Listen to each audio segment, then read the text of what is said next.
Shalom Bapak Ibu, Saudara-saudari yang dikasihi Tuhan Yesus Kristus. Puji Tuhan, di hari ini, di hari yang baru, Tuhan memberikan kita kekuatan, memberikan kita kemampuan untuk kita dapat melakukan berbagai aktivitas dan mengisi hidup kita di dalam Tuhan melalui pekerjaan-pekerjaan yang Tuhan percayakan kepada kita. Terpujilah Tuhan. Ibu bapak, saudari-saudara yang dikasihi Tuhan, mari bersama-sama kita memulai hari ini dengan perenungan. Untuk itu, mari kita berdoa. Ya Tuhan, pada pagi hari ini kami bersyukur oleh karena Tuhan memberikan kami nafas kehidupan, memberikan kami kesempatan untuk kami pakai sekali lagi mengisi hidup kami dan mengerjakan berbagai hal yang telah Tuhan percayakan kepada kami. Oleh karena itu ya Tuhan, kami akan mengawali segala sesuatunya dengan membaca sedikit dari firman-Mu, sehingga kami bisa merasakan tuntunan dari Tuhan dan dapat senantiasa dituntun oleh kebijaksanaan yang asalnya daripada Tuhan, sehingga hidup kami dalam setiap pekerjaan yang kami lakukan berkenan kepada Tuhan. Terima kasih ya Tuhan.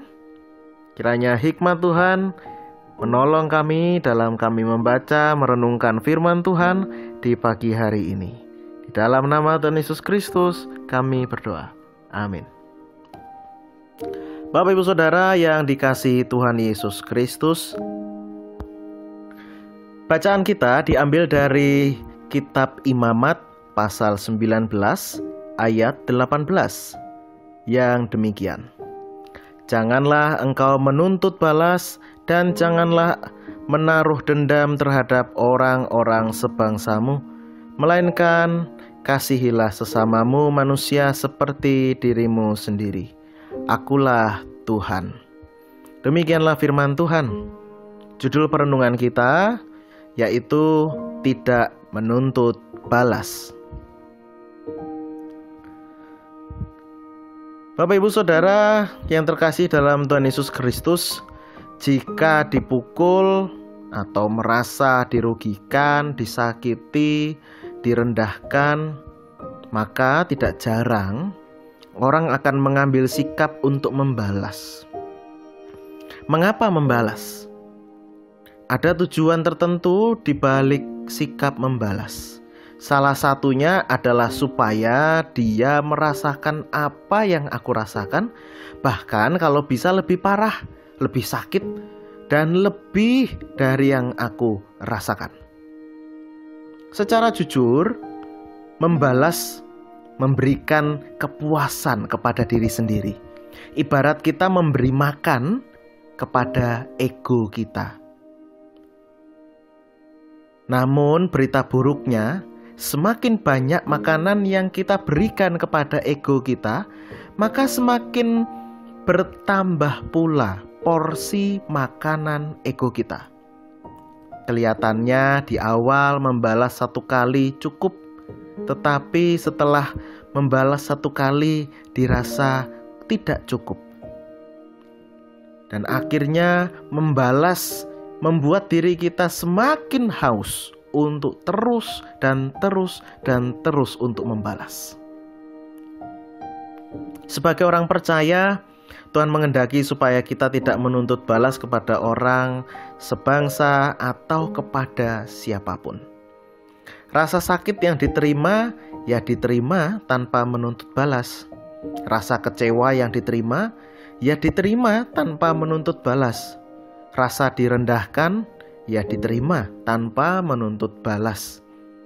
Tentu saja, bukan berarti diterima begitu saja, melainkan perasaan-perasaan negatif itu harus diolah di dalam hati dengan meminta petunjuk, terang firman Tuhan, sehingga rasa sakit, rasa kecewa tidak terlalu membebani dan dapat diubah, ditransformasikan menjadi komitmen yang berdaya membangkitkan semangat hidup di dalam Tuhan. Dengan tidak menuntut balas, itu artinya kita memutus mata rantai iblis. Dengan tidak membalas, itu artinya kita memutus rantai kejahatan. Dengan tidak membalas, itu artinya kita mengasihi sesama kita. Mengasihi sesama seperti diri sendiri merupakan kunci dari ayat ini, dan bahkan ayat ini pun juga dikutip dalam Perjanjian Baru atau yang kita kenal sebagai hukum kasih. Bagaimana kita mengasihi sesama adalah dengan cara tidak menuntut balas. Sama halnya diri kita sendiri yang tidak suka ditimpa keburukan apapun. Ini adalah bentuk kita mengasihi diri sendiri.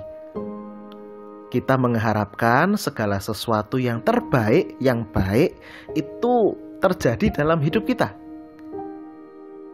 Begitu pula dalam mengasihi sesama. Kita pun juga diajak untuk mengharapkan segala sesuatu yang terbaik terjadi dalam hidup sesama kita, sekalipun dia sudah menyakiti saya, dia sudah mengecewakan saya, dan sekalipun yang lain.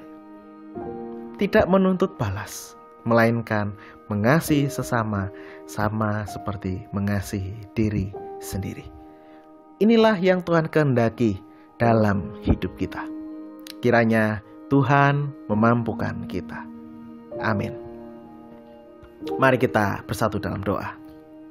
Sungguh indah firman Tuhan dan perenungan yang kami dengarkan pada pagi hari ini.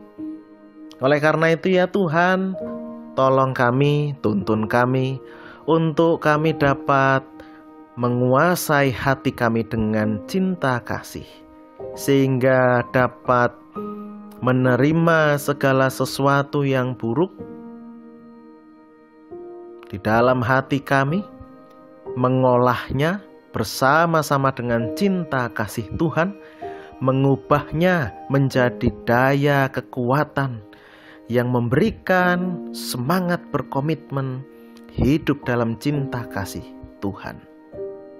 Kiranya Tuhan Yesus memampukan kami melalui kuasa Roh Kudus, sehingga hidup yang kami jalani adalah hidup yang penuh kasih, tidak menuntut balas kepada siapapun, tetapi bersama dengan Yesus memanggul salib, berjalan setapak demi setapak,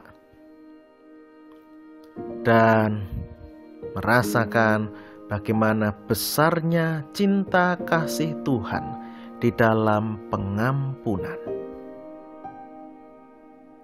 Ya Tuhan, segala aktivitas akan kami kerjakan hari ini. Kami percaya Tuhan menolong dan memberkati kami, sehingga segala aktivitas itu dapat kami kerjakan dengan baik, mendatangkan sukacita bagi kami dan sesama kami, dan terlebih dapat menjadi sarana untuk kemuliaan nama Tuhan.